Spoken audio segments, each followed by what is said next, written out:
ഒന്ന് കേറ്. വേണ്ട, ഞങ്ങൾ പോയിക്കോളാം. അതെപ്പോ അങ്ങനെ? നിങ്ങളെ കൊണ്ടുവരാൻ ഞാൻ വന്നത്. രഘുവേട്ടൻ വെറുതെ ബുദ്ധിമുട്ടുണ്ടായിരുന്നു. ഞങ്ങൾക്ക് പോകാനുള്ള വണ്ടി ഇപ്പൊ വരും. വണ്ടി വരുമെന്നോ? ആരാ നിങ്ങളെ കൊണ്ടുപോകാൻ വരുന്നത്? അതൊന്നും രഘുവേട്ടൻ അറിയേണ്ട കാര്യമില്ല.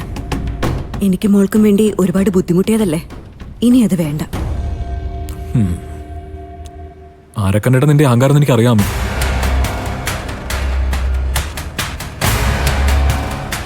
ദയാമി, ഇപ്പൊ ഈ സഹായിക്കാൻ മനസ്സ് കാണിച്ച് കൂടെ കൂടുന്നവരുടെയൊക്കെ ലക്ഷ്യം മറ്റു പലതുമായിരിക്കും.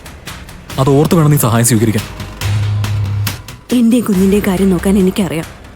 പിന്നെ സഹായിക്കാൻ വരുന്നവരുടെ കാര്യം. ആളുകളെ തിരിച്ചറിയാതിരിക്കാൻ ഞാൻ കൊച്ചുകുട്ടിയൊന്നുമല്ല.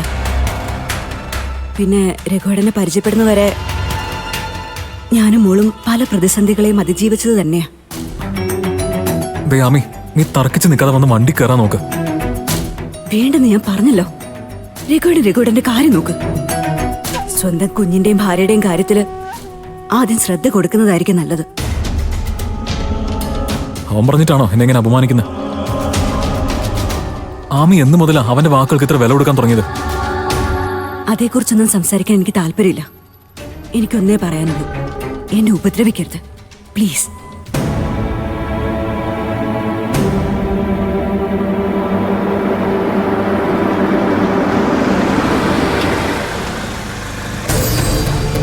ഞങ്ങൾക്ക് പോകാനുള്ള വണ്ടി വന്നു. അതെ, ഒന്ന് നിന്നെ. എനിക്കവനൊന്ന് കാണണം. വെറുതെ പ്രശ്നം ഉണ്ടാക്കാൻ നിൽക്കാതെ രഘുവേട്ടനൊന്ന് പോയേ.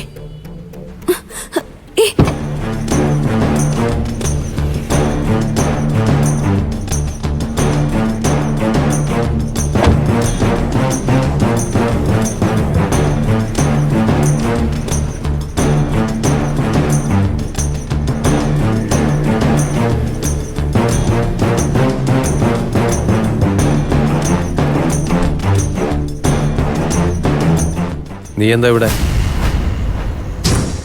ഞാനവരെ തെറാപ്പിക്ക് കൊണ്ടുപോവാൻ. തെറാപ്പിക്കോ? അത് ഞാൻ കൊണ്ടുപോയിക്കോളാം. വാമി കേറ്.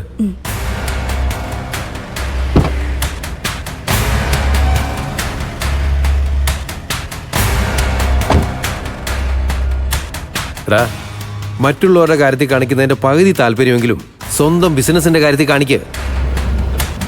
നീ ജോലിയില്ലാതെ ഒരുപാട് കാലം കഷ്ടപ്പെട്ട കാര്യം മറക്കരുത്. നീ ഉയർത്തിക്കൊണ്ടുവന്നൊക്കെ തകർന്നു വീഴാൻ അധികം സമയമൊന്നും വേണ്ട. അതുകൊണ്ട് കൃത്യമായി കമ്പനി വരാൻ നോക്ക്. ഇല്ലെങ്കിൽ ഞാനത് അടച്ചുപൂട്ടും.